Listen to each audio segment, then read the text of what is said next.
So, hi everyone. Like Sarah said, my name is Samantha Mirarchi. I'm a social worker and psychotherapist. I practice therapy for individuals and for couples. I've also been vegan for almost 6 years now, I think. Yeah, 6 years. And I'm so excited to be connecting with everybody in the veg community today through this webinar. So like Sarah said, we're going to be talking about self-care and mental health today. These are pretty important topics in general. That's my bias though. But given everything that's going on in our world currently and, the negative impact that it's had on us in so many different ways, it's just important to be able to take care of ourselves emotionally and physically. So I hope that you find this webinar helpful and are able to, pull some helpful tips and strategies from it to help you cope while we're in the midst of everything. Also, this is a self-care webinar, so grab a nice cup of tea or a glass of wine, whatever your preference. Choose a comfy spot in your house and really just use this time to relax, follow along, and focus on you, okay? So let's get started here. Just give me a second to share my screen with you so that you can follow along. Okay.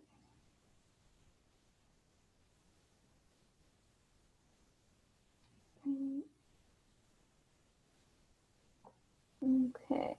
Let me just move my little box here so I can navigate this better. All right. And I know, just a note, it says, self-care and mental health for vegans.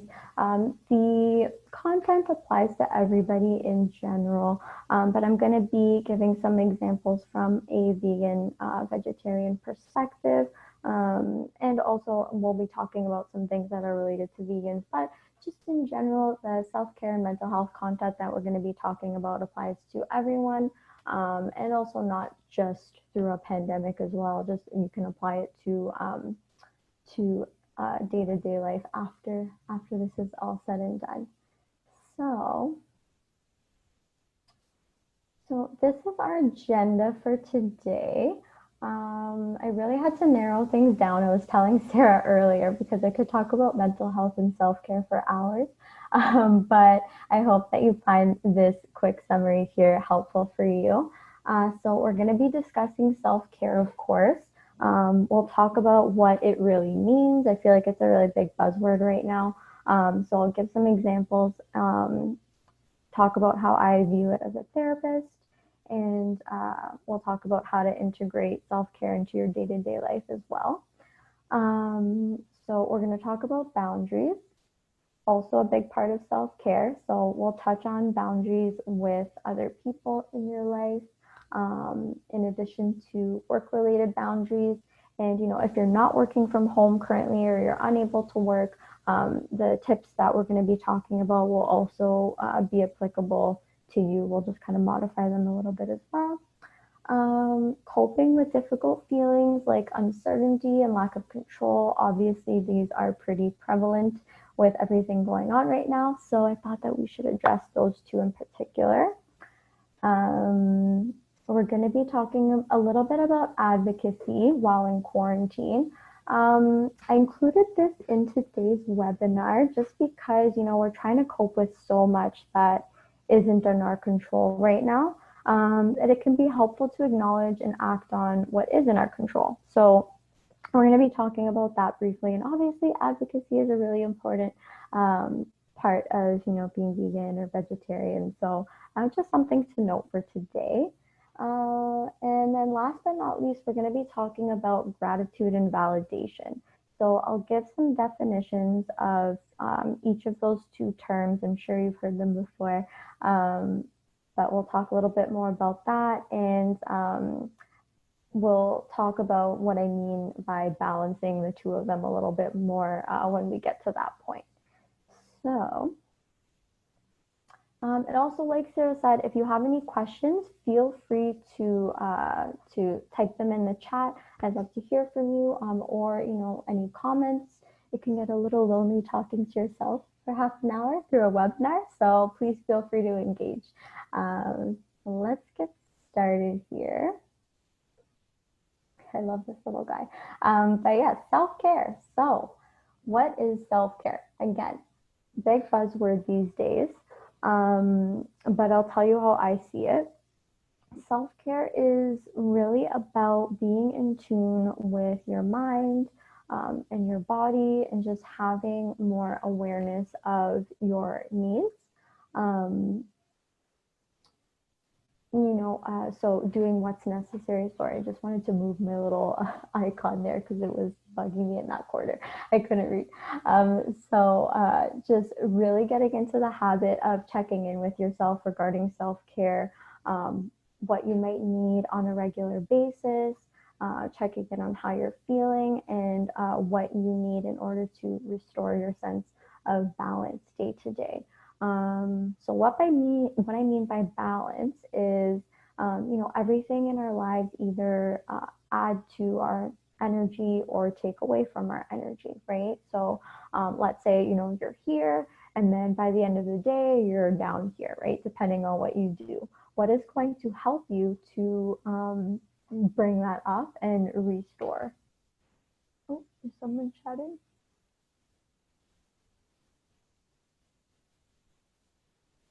Oh, could you not hear me? Is that okay? Okay. I can hear you okay, Samantha. Oh, So, I mean, you're a little quiet, but I just turned the volume up and it's fine. So, oh, perfect. Okay, sorry. I just had to open the little chat here. I'll put it in the corner because it was hidden from you before. Okay. Coping with guilt. So how do you cope with guilt? Just a quick question here. How do you cope with guilt when taking care of yourself when you have others that you need to take care of? This is a very good question, and we're going to be talking about that a little bit later, so just bear with me, but I will definitely get to that. It's a very good question.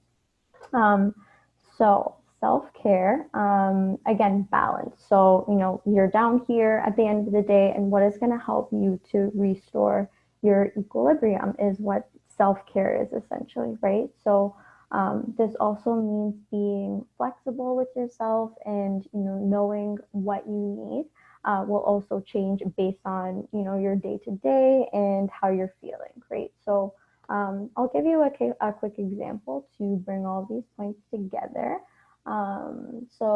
Working out. Working out is a big part of self-care for a lot of people. Let's say, every morning, 7 a.m. before work, you get up, you work out, it restores your energy, you feel good for the rest of the day. But let's say you have a really late night at work one night, and you wake up and you're super drained. Your self-care that day might be to put your workout on hold and let yourself sleep in a little bit, just to restore your energy. Okay, so just really being flexible with yourself, being compassionate, and being in tune with your mind and your body in order to restore your energy is how I view self-care. Okay.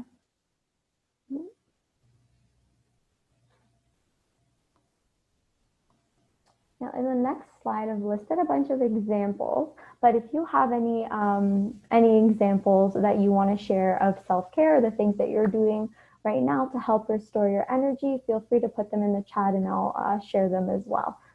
Okay, so some examples. So spending some time in nature, that's something that I like to do to restore my energy. Making a new vegan recipe, practicing mindfulness, exercise, calling a loved one, reading a book. I won't read through all of them, but snuggles with your companion animal, that's a good one as well. Time away from your screen, really important one for today. Gardening, spending time alone, also a really big one for right now. Listening to music, working on a new project. And then the last one here I put is saying no. So that is a very important part of self-care, in my opinion. And it's going to lead us into our next point of discussion about boundaries. So, give me a sec here. So, like, cats are the epitome of boundaries, except for this one. He doesn't seem to have good boundaries. But so I put a little bit of a quote here, and I chose this quote because I feel like it is pretty relevant to the veg community, and I'll explain why in just a second. I'll read it for you quickly. So it says, compassionate people ask for what they need, they say no when they need to, and when they say yes, they mean it. They're compassionate because their boundaries keep them out of resentment. And that last line I think is very important. Oh my God, that cat, yes. So, why do I think this quote is relevant to the veg community? So, not to put anybody in a box per se, but vegans and vegetarians are generally very, compassionate, empathetic people. And not to say that, people who aren't can't be, but, it's basically the epitome of what we stand for, right? It's compassion and empathy, right? So, sometimes when we encompass these qualities, we tend to need more of a reminder that it's okay to have boundaries and to put ourselves first, right? So, if we don't have boundaries, it can lead to things like burnout, feelings of resentment, like it says in the quote, and it can also impact our self-worth in a negative way when we don't have healthy boundaries. So, very, very important when it comes to mental health, and we'll get into talking about that right now. So, boundaries with others. So, in short, boundaries with other people are about protecting your mental and physical energy. And they're also about protecting your worth as a person. So when others respect your boundaries, it reinforces that you feel that you're worthy of respect. And obviously, this is all subconscious or conscious, but boundaries are very important for our self-worth, and sometimes I think we kind of neglect to take that into consideration. So, give me 1 second here.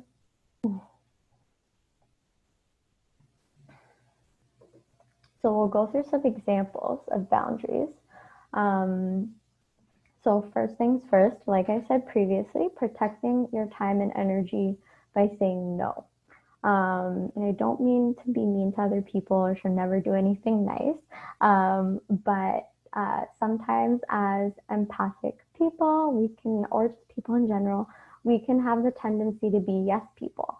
And it's important to note that just because you can do something doesn't mean that you have to do something or that you should do it, right? So sometimes it can be really difficult to say no if we feel like we're backed into a corner, or if we have no reason to say no, essentially, right? But just because you can doesn't mean that you should or you have to. So, for example, I'll give an example that kind of pertains to vegans more often.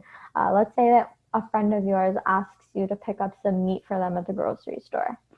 Cringe, I know, but I think this is something that we've all run into in certain points in our lives, if not frequently. And everybody has different boundaries. That's something to note as well. But so let's say that's the situation, and you're on your way to the grocery store. Logistically, you have no reason to say no, right? But obviously the thought of doing that makes you, sick to your stomach. It makes you cringe ethically. You're just not comfortable with it overall. Just because you can do it doesn't mean that you have to, or that you have to compromise your own emotional well-being in order to please your friend, right? So we'll talk a little bit about how to communicate your needs in a second, but just keep that in mind. Just because you can do something doesn't mean that you should or you have to. Okay. So, boundaries during these times also might be, limiting conversations about topics that might be triggering for you. So, COVID is a big one right now. It kind of makes me feel icky even saying that. But anything related to work or illness, or anything that might be emotionally triggering for you, it's okay to limit those conversations, and to protect yourself by being overwhelmed by certain types of information. Um, yeah, we all need a break. We all need a break, and it's okay. We can be just as informed, and only tune into the news periodically or have conversations about all of these topics periodically. I always say, I haven't been listening to the news as often, just because it is kind of overwhelming sometimes. And I always say, if something big happens, if social distancing is lifted tomorrow, someone is going to tell me, right? So don't feel guilty about having to limit the intake of that type of information. All right, and next, so communicating your needs. Setting boundaries with other people obviously, entails you being able to communicate what you need from them in terms of boundaries. And, in order to communicate your needs, it's helpful in order for you to understand those needs as well, right? So really paying attention to your mind and your body here. And what I mean by paying attention to your body is, sometimes, in the midst of everything day to day, we can, our body can know what we need before our brain has a chance to catch up, right? So, those feelings that are associated with someone stepping over your boundaries are, that resentment or that cringy feeling or dread, right? So if you're feeling your body tense up as someone asks you to do something, or you get that like, feeling of dread, right? It might be time to check in with yourself and ask, if you need to set some boundaries in place there. Okay, so that's what I mean by being in tune with your mind and your body when it comes to your boundaries. So some example of needs could be, especially right now, more alone time. We're all stuck at home with everybody, everybody that we're living with. But yeah, just having some alone time, help around the house, respect for your time could be a big one. Friends or family being more sensitive to your values as a vegan or vegetarian. That's also a pretty big one. So just really being able to communicate those needs when they come up for you is very important. And last but not least, pertaining to this question here, guilt. Guilt is a big thing when it comes to boundaries. If you're a very caring, empathetic person, and you also have other people to care for as well, right? That's very important. So you can still set boundaries with other people, and be a kind, caring, nurturing human being, right? It's all kind of about how you communicate those needs, right? So saying things in a really nice way, using I statements. And for example, with the grocery store situation, you could say something like, like I would really love to help you out today. Kind of where my ethical stance is on meat. I know that it would just, make me feel really icky for the rest of the day if I did that, but I'm like very down to help you with getting anything else on your grocery list. Maybe toss in some Beyond Meat burgers for them too while you're at it. But yeah, just really communicating your needs in a healthy, in a nice way, right? Boundaries sometimes get a bad rep just because sometimes, people can believe that they're being rude. It means you're being rude or you're being harsh with other people, but that doesn't necessarily have to be the case. And also, when you have other people to take care of, pertaining to your question, Denise, it's important to remind yourself that you are not going to be able to take care of them in the best way possible if you don't take care of yourself first, right? So when that guilt sets in, reminding yourself that yes, it's important to take care of yourself, because it'll help you to be a more giving parent or caregiver, or whoever you're taking care of in your life right now. It's that whole putting the oxygen mask on in the airplane analogy, right? You have to put on your mask first before helping the other person. So that can really help. That reminder can help to relieve that guilt a little bit. But I know it's a tricky situation. Okay. So Next, we're going to talk about work-related boundaries. So, a lot of people have been forced to work from home right now, or not work at all, which is really difficult.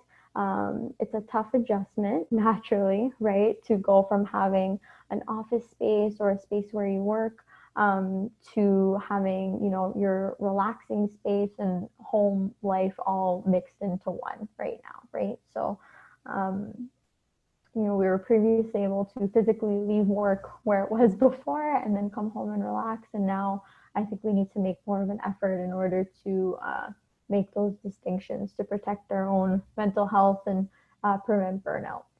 So I've listed some tips here to help with the transition, but give me a second. Okay. Talking to yourself gives you a dry throat. But so I have listed some tips, like I said.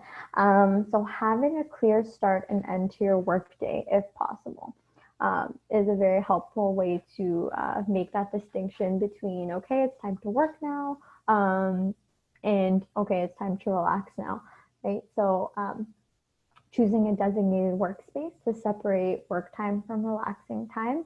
So these, workspace and time boundaries are very important when it comes to working from home, or even, if you are keeping busy doing other things during the day, it's important to have designated times where you're able to uh, relax, and the times where that this is my work time, right? This is the time where I'm cleaning out the garage or doing all of the other things that you plan on doing during pandemic quarantine. So, yes, so choosing a designated workspace, as tempting as it might be to work from bed or to work from your couch, very comfy, I know. It's, like I said, important for you to have that distinction. It's important for your brain to have the distinction between the two spaces of, okay, this is my work brain space, and this is my relaxing space, right? So, very important to have that distinction between the two. So hold on, we have a question here. If the workspace is in a place of relaxation, no choice, what tips can I use to separate myself? Yeah, that's a very good question. So, if you have a desk that you're able to use, and a chair, just to be able to have, just to contain it, even if, let's say you have to work in your bedroom, right? Um, Trying not to work in your bed per se is very helpful. Using, like I said, a desk and a chair if you can, and having that, time where, let's say 9 to 5, you're doing work, and then after that, you shut your laptop and you're done, right? So, another tip that you can use is also to have an activity that helps you to transition out of your workday. So, having, let's say, a workout class, or let's say, you make dinner right at 5 o'clock, right, every single day, right after you're finished work at 4:30. So doing something that's not work related to help your brain to transition out of that work mode can be very helpful in making that distinction.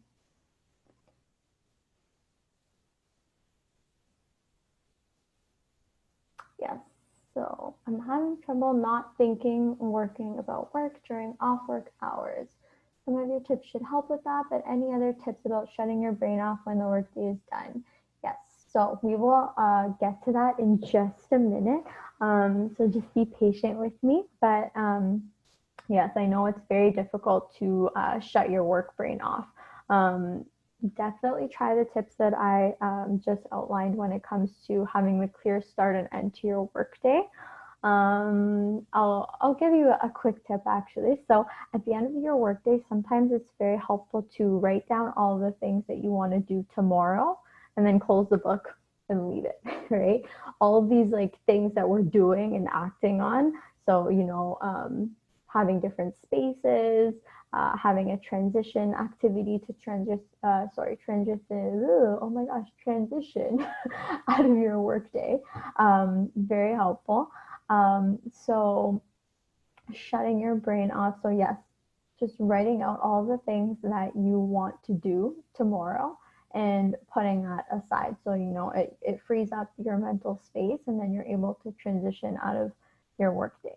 Mindfulness is also something that we're going to be talking about quickly today. And that is also very helpful for training your attention away from things that you don't necessarily want to be thinking about at all times of the day. So yes, stay tuned for that. We're going to be talking about that as well.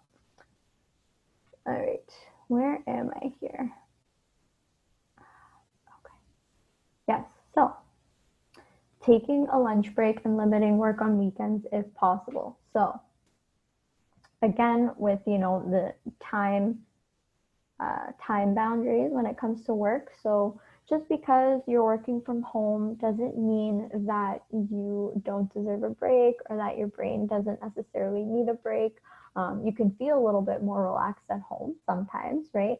But just because, like I said, you're working from home doesn't mean that your brain doesn't need time to rest.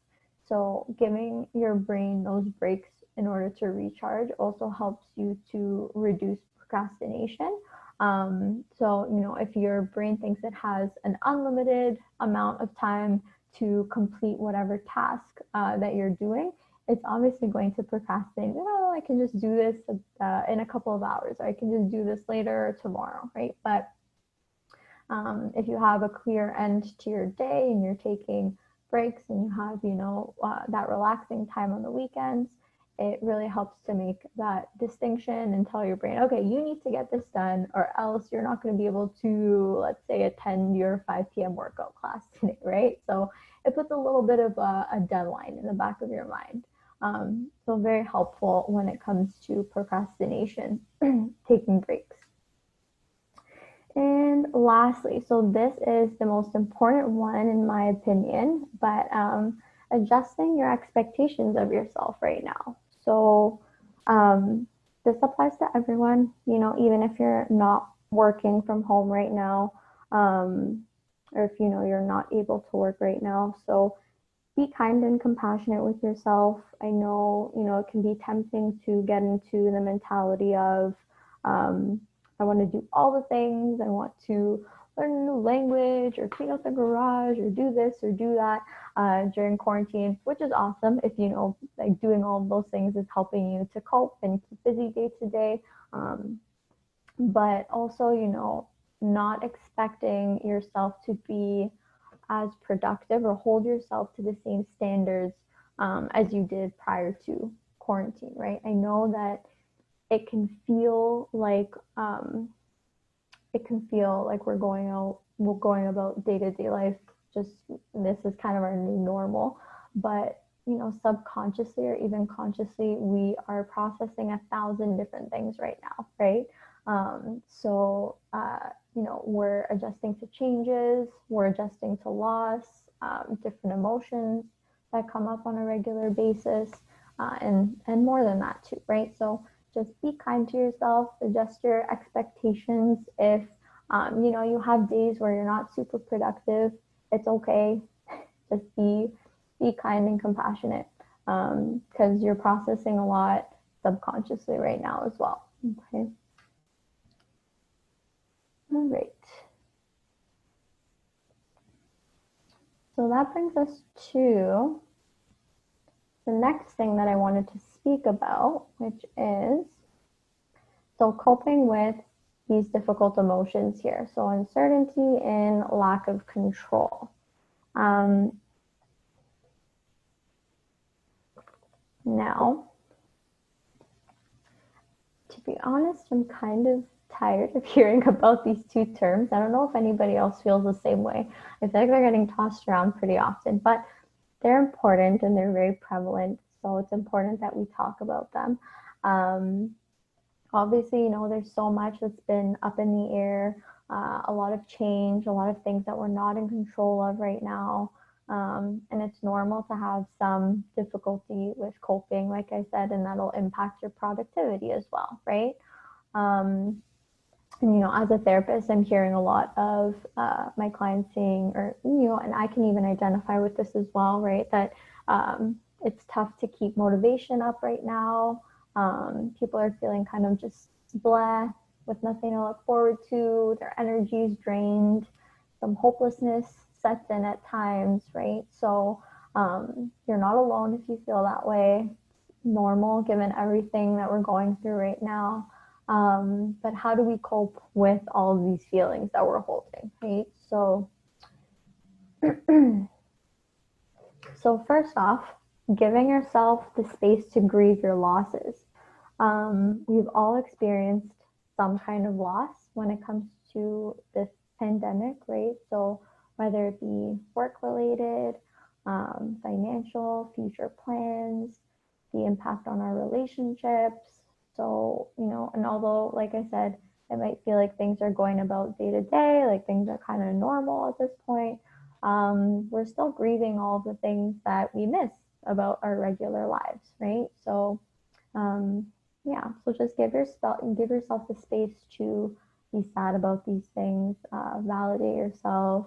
Grief is exhausting, so don't have the same expectations of yourself productivity wise day to day. Yeah. And so, second, here, this is a tough one, just especially for all of you planners out there. Accept that you can't have a plan right now, right? And I can like feel some of you cringing already at the thought of me saying that, or the sound of me saying that, rather. But it's, almost about giving yourself the permission to take things day by day and let go of that need for a plan right now. Because, sometimes I think we have a sense of responsibility almost, to plan for the future, kind of as a way of making sure that we're keeping on top of things, which is totally okay, totally fine. It's just very difficult to plan ahead right now, especially when, we don't have all the information that we need in order to do that. So try to relieve yourself of that responsibility, or plan for the things that you know for sure, or plan for right now, so in this moment today. So in light of that, my next point is refocusing your attention onto the present through mindfulness. um, so because we're feeling so stuck and so helpless right now, it's normal to have thoughts about the future, worrying about things and how they're going to unfold, or to ruminate about things from the past. But if you're finding that this is causing you distress in any way, like it's making you feel overly sad or anxious, really try to bring your attention back onto the present moment rather than the future or the past. Okay.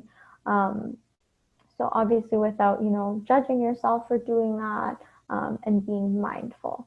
And so mindfulness, I'll give you a little bit of a breakdown of mindfulness quickly, but so it doesn't necessarily have to be meditation. It can be focusing on what you're doing right now.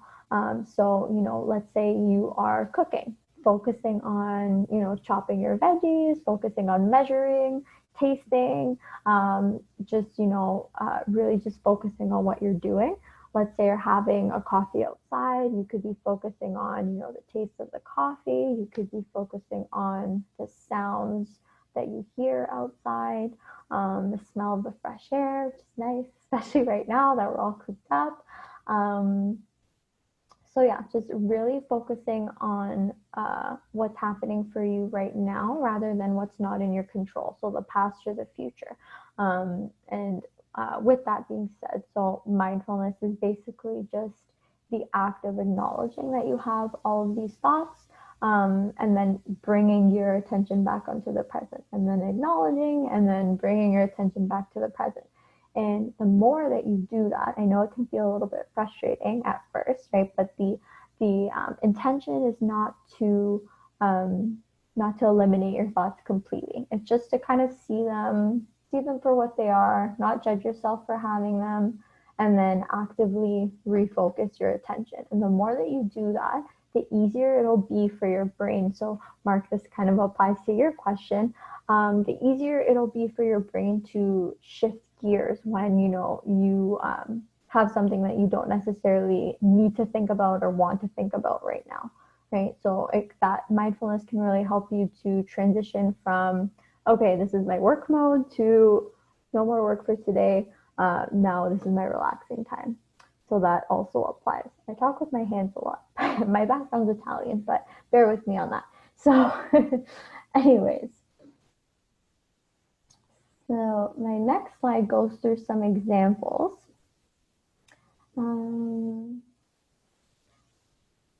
And so these are just very basic examples here. And obviously, I think you'll be able to flesh out the in my control list a little bit more as it pertains to your life. So yes, I'll read the examples out loud quickly, but if anything else comes to mind, feel free to drop them in the chat too, and I'll share them as well. So the things that are out of our control right now. So the current state of our world, unfortunately, the words and actions of other people, plans in the near future, when and how things return to normal. Those things are out of our control right now, unfortunately. And then, the things that are in our control. So taking safety precautions, staying home, hand washing, etc. If you are feeling a little bit anxious about going outside or things like that, right? So just doing what's in your control. How you choose to spend your time today. Again, if you like planning, having a plan for your day, and that might help to give you a bit more of a sense of ease. How and when I socialize. So again, boundaries. You don't necessarily need to, just because you're at home, you don't need to say yes to every single video chat or, online thing that you're doing. So just really being able to have boundaries there, that's in your control. The information that you expose yourself to, again, so news, social media, etc. And then at last, I put how I continue to advocate for animals. So that is also, something I think that's very important to us as vegans and vegetarians, and it helps, to boost our self-worth, I think, and it helps us to feel like we're actively doing something, right? So that will bring me into my next slide here. Yes, so advocacy in quarantine. So yes, like I said,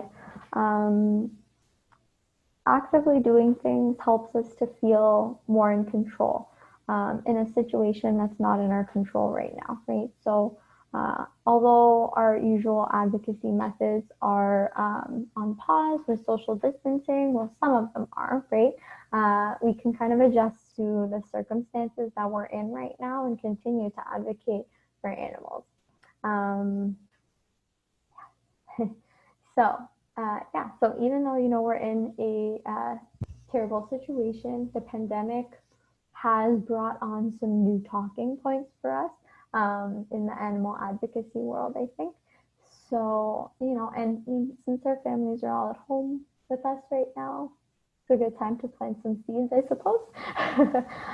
So yes, I listed some ways to advocate for animals here, but if anything comes up, feel free to, anything, that you've been doing recently, feel free to drop that in the chat as well.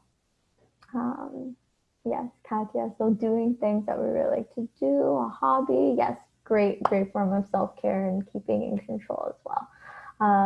But yeah, so let's get into advocacy in quarantine. So I have cooking or baking vegan food for family and friends. A lot of people are doing porch drop-offs right now, so that's a really nice way to spread some love and some awareness at the same time. And then people might be like, oh my gosh, those cookies were amazing that you dropped off, and you can be like, yes, they're vegan. So good way to, like I said, spread some love and advocate in the same way, sorry. Next I have, relating quarantine to animals in confinement. I've seen a lot of advocacy around this already online. And, naturally right now people are really uncomfortable with the fact that they have to be confined in their homes, not see their friends, their families. very restricted, right? And naturally, people are also better able to empathize with other people or beings when they've been in a similar situation.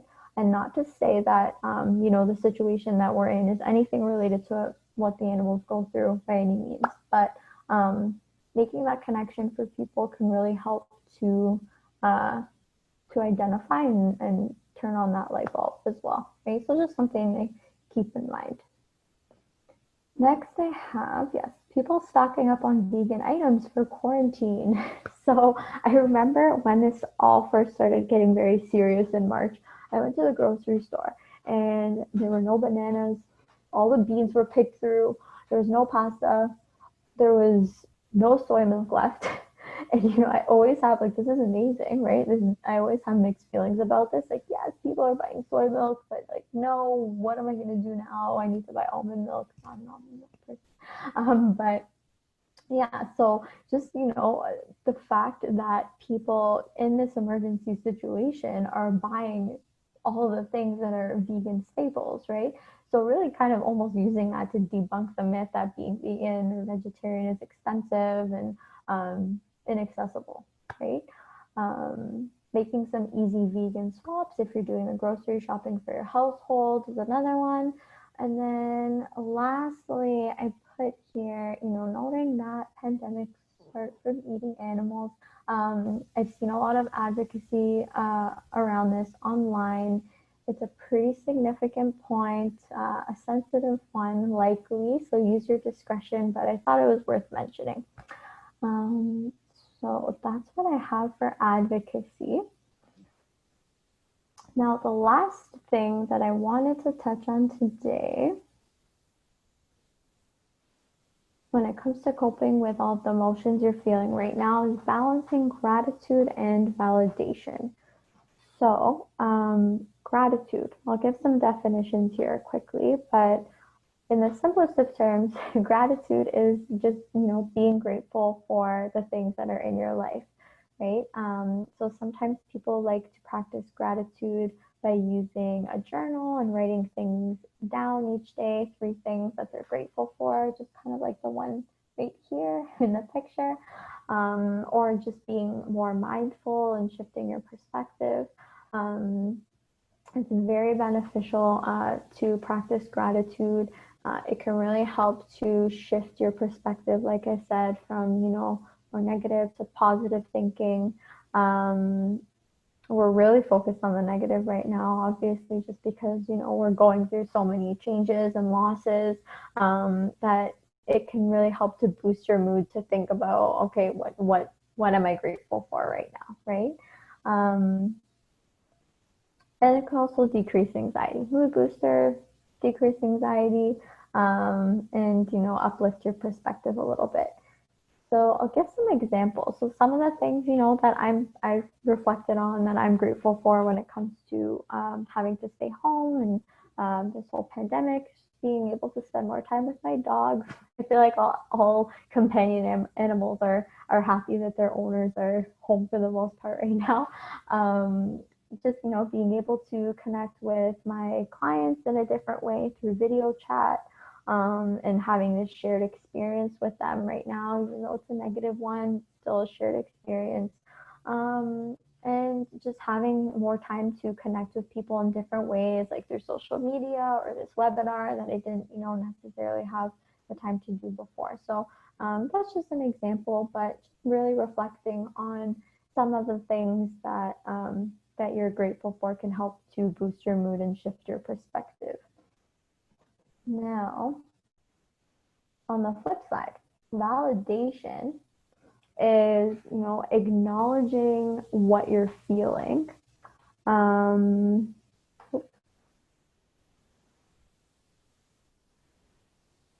oh, okay. Oh, I thought I saw something, but anyways, I'll get back to this. So, validation.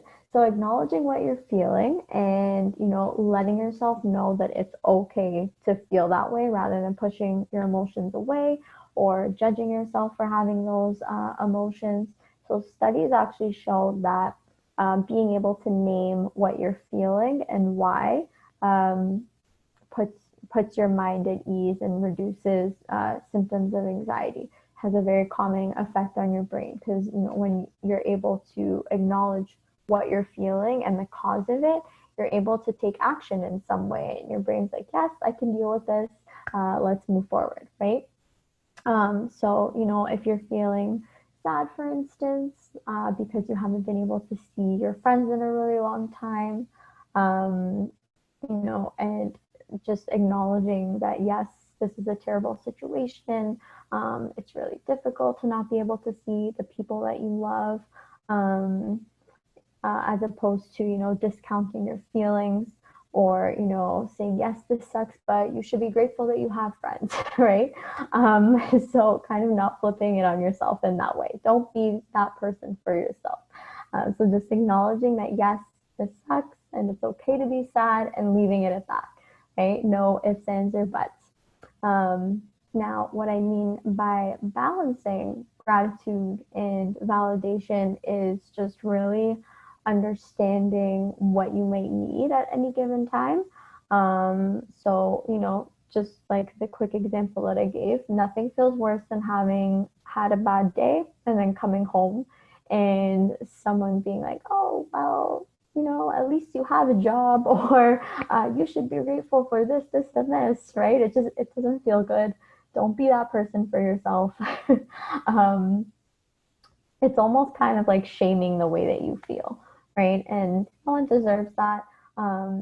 It's it's not okay to say that you shouldn't feel a certain way, right? So don't force gratitude on yourself if what you feel you need is validation in the moment, right? So just let yourself sit with whatever you're feeling, validate yourself without judgment, and then transition into gratitude if you feel like it, right? But sometimes what we need is to just, acknowledge that we are in a terrible situation right now, and it's bringing on all of these different feelings, and that's okay. It's normal given the situation, right? So balancing both of those things is very important.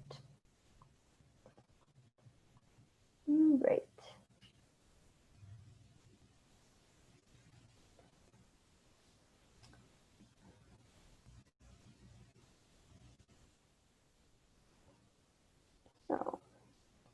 So, Mark, do you have any tips on managing your feelings when they're much bigger than they normally might be? Do you still use gratitude and validation? So gratitude and validation, they're definitely just some tips in general that I'm giving here. If you feel, like your feelings are, a lot bigger than they normally are in this time, like I said, it is, normal to have emotional ups and downs during this time period. We're processing and going through a lot right now. So give yourself the space to do that. But if you feel like it's really difficult to manage and it's impacting, your life in a negative way, then it's definitely also helpful to seek some support as well, and to get someone to help you to process those feelings and to ground yourself. All right. Okay. so So that is all of the information that I'm going to bombard you with today. Oh wow, we went on a little longer than usual, but if you have any other questions, feel free to drop them in the chat. I'd love to answer them. I'll also leave you with a positive quote here. So it says, you cannot get through a single day without having an impact on the world around you. What you do makes a difference, and you have to decide what kind of difference you want to make. So just a little bit of a reminder, and some motivation that you do have an impact on the world, even though, it may be difficult, or you may not feel like you do sometimes. On another note, I've also created a summary sheet for you, and it has all the information on it that we discussed today. So you can access it by going to my website here, just clicking on this link. And it in an image format, but you can download it as well. Yeah, and that's about it. So do we have any questions, or would you guys like to? No? No questions? Okay. All right. Oh, thank you, Sarah, for dropping the link there. On planning. So if your job is to plan, how do you balance the taking one day at a time and the expectations of your role, especially when your job depends on it? That's a great question. So, we all have different roles in our work life, and sometimes those characteristics or those qualities can really bleed into our personal lives as well, right? Um, so, how do you balance taking one day at a time and the expectations of your role? Yes. I mean, if you know your role has the expectation to plan, then definitely that's not what I'm saying at all. I mean, if you need to plan for work, obviously, like by all means, do what you need to do. I'm just saying when it comes to your personal life, there's a lot of worries about planning for the future in terms of that, next steps, events that people had to cancel and replan. So that's kind of what I mean when it comes to taking things day by day. But if your work role requires you to plan as a part of your job, then absolutely, by all means, if that's within your control, then definitely go for it.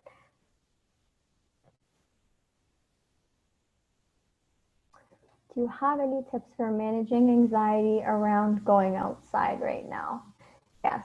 So I think that, it is a pretty common feeling to feel anxious about going outside. Some of the things that, I mentioned earlier, like reducing your intake when it comes to information, like information on the news or on social media, if that can really be triggering for you before you have to make a trip to the grocery store, or drop something off or do something that's 100% necessary, then yeah, definitely reducing your intake of that, especially immediately prior to you having to do those things. Acknowledging what's in your control, right? So, the recommended things that we need to do right now: wearing gloves, wearing a mask if you need to. Yes, and just, kind of acknowledging what is in your control when it comes to going outside and protecting yourself, and doing what you can, right? And also, looking at the facts, right? So if you are in a vulnerable position, maybe it might be best to get groceries delivered, or to get someone to deliver them for you to your home, or to look at the facts, and that most people do recover from the COVID virus, right? So doing your research if you're feeling really anxious, acknowledging the facts, reducing your intake of information, and doing what is in your control in order to protect yourself when it comes to going outside. Okay, so do you have any advice on how to support those around you that may be feeling down? I find that my down moments don't match up with my friends and family, and it's hard to set boundaries around that if you aren't able to take in the negative at that time. That's a very good question. I mean, our mood is going to fluctuate on a regular basis, and because we're processing so much as it is, it can be very difficult to hold other people's emotions when we're doing that, right? So it is definitely hard to set boundaries when it comes to having these like really negative conversations. So it could be a good idea to almost, if you have someone in your life who is feeling particularly down, to just kind of set yourself up for that in the back of your mind before you have a conversation with them, right? So, and acknowledging if you are in the right mental space in order to be able to hold those emotions, right? But also not feeling guilty if you can't be there for them 100% of the time, right? Um, it's very, I think, we're in a very unique situation right now in that if we are, especially that like caring go to person in our friend circle, everybody is in a time of crisis at the same time, right? So everybody is coping with 100 different emotions, including yourself, right? So, maybe encouraging those people who are feeling particularly down to reach out for support in other ways, like through therapy or helplines or things like that. Journaling is also very helpful when it comes to emotions, but I get that, the boundaries thing isn't so black and white. And sometimes, you can carry some guilt, especially if someone in your life is struggling in particular. But just being there for them as best as you can without sacrificing your own mental health at the same time is very important. Did that answer the question?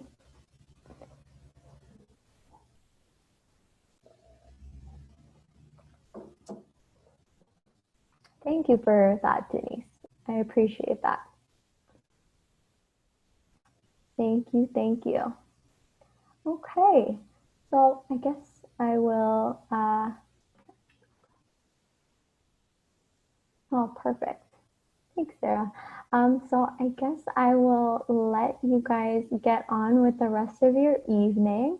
Thank you so much for joining me today. I hope that this webinar was able to give you some helpful tools and some helpful strategies for what we're facing in the world right now. And at the very least, reminding you to just be compassionate and be kind when it comes to yourself and putting your self-care first.